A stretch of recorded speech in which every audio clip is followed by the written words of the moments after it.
Senator Pia Cayetano became emotional and broke into tears as she responded to remarks suggesting that nothing happened after last week's Senate shooting incident. Cayetano said those present during the gunfire experienced real fear and trauma, recalling how she felt terrified enough to think about saying goodbye to her children. Parang walang nangyari. Yan po ang statement ng ating butihing Senadora Risa Hontiveros.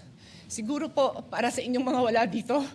Pero para sa amin na nandito, napakaraming nangyari. Takot na takot po ako na kailangan ko na magpaalam sa mga anak ko. At yung staff ko, 2 pintuan ang pagitan ko sa putukan.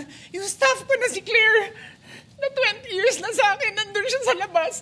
She has a 12-year-old son. Kinuwento niya sa akin late na tumatakbo siya, hindi niya alam kung saan siya pupunta. Kaya para sabihin niyo na walang nangyari. Napakasakit para sa aming lahat na nandito. And as I said, 2 pintuan na nagpo-protect sa akin sa putukan. Pero yung media, yung Senate staff, yung hindi naman makauwi dahil sila ang security, sila ang elevator women and boys natin, nandoon po sila. So dear colleagues, napakarami nang nangyari. And one more thing, wala ho akong sinisisi. Pero nung pagkatapos ng lahat, pagtingin ko ng group natin, yung dating majority group, walang ni isa sa inyong nangamusta sa amin. Some of you I've known for 20 years, 10 years, and I didn't even hear any of you say, "Kamusta na kayo dyan?"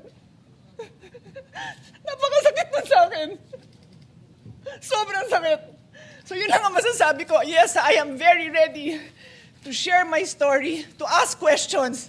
Pero kung wala ho kayo dito, huwag niyong questionin yung mga nangyari sa mga nandito. Dahil nandito kami, kasama ng staff namin, Senate staff. You have your own story. I respect that. But please respect my own story.